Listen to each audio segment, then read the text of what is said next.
Most people buy a game and play it through using the default settings that the developers ship it with, and while that's absolutely fine, sometimes players are missing out on a greater experience. So today I'm going to share the best settings for Undisputed for PlayStation 5, in my opinion.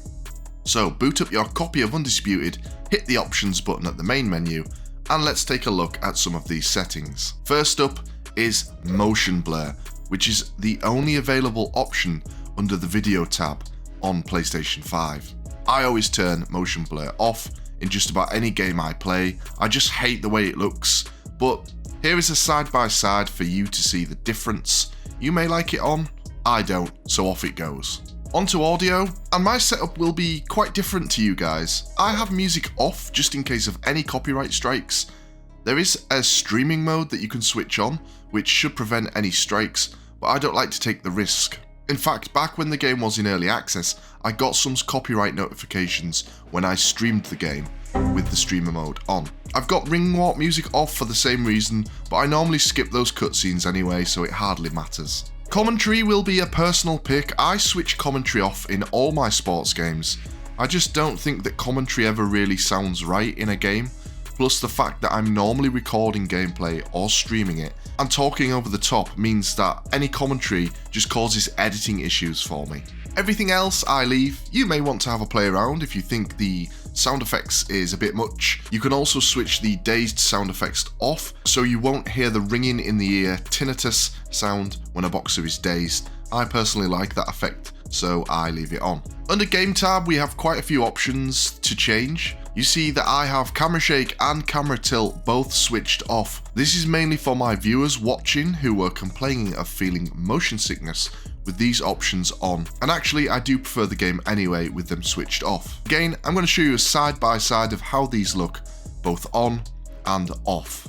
Having them off goes really well with one of the camera selection choices, which I'll mention when we get to that section. Most everything else here I leave because I like it, but you may want to experiment with the dazed and knockdown effects to see if you prefer them on or off. I'm British, so of course I'm using pounds. I prefer the metric system, but you'll want to change that to whatever is best for you. And I use the correct day, month and year format. Don't at me, Americans. You're writing the date American style, month, day, year. I prefer it day, month, year. Small, bigger, biggest. Down to camera selection. And I'm currently set for all of them to be zoomed in. On most venues you can try zoomed in, zoomed out, right side dolly, and over the shoulder. Some venues don't have the option of zoomed out though. This will be another personal preference.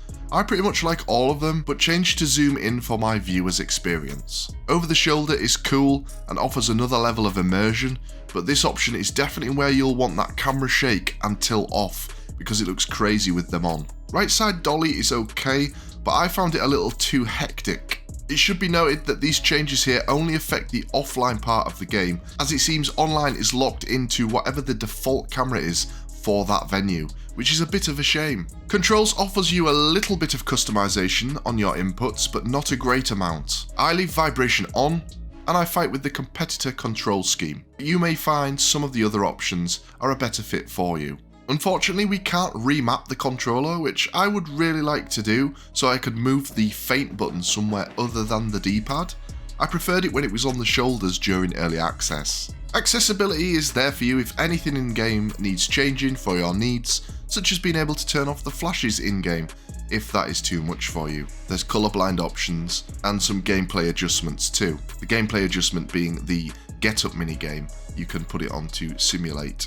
Finally, we get to the music tab, and you can turn the streamer mode on and off here, plus you can edit the playlist. So if there's a certain song that plays and you find it really annoying, head over here and switch it off. You can apply your settings by hitting the square button. Don't worry if you hit circle instead, which is the back button, the game will prompt you to save or cancel what you have changed. So those are my best settings for Undisputed on PlayStation 5. Let me know which settings you use, and maybe I'll learn something from you guys too. Definitely watch this video on screen next.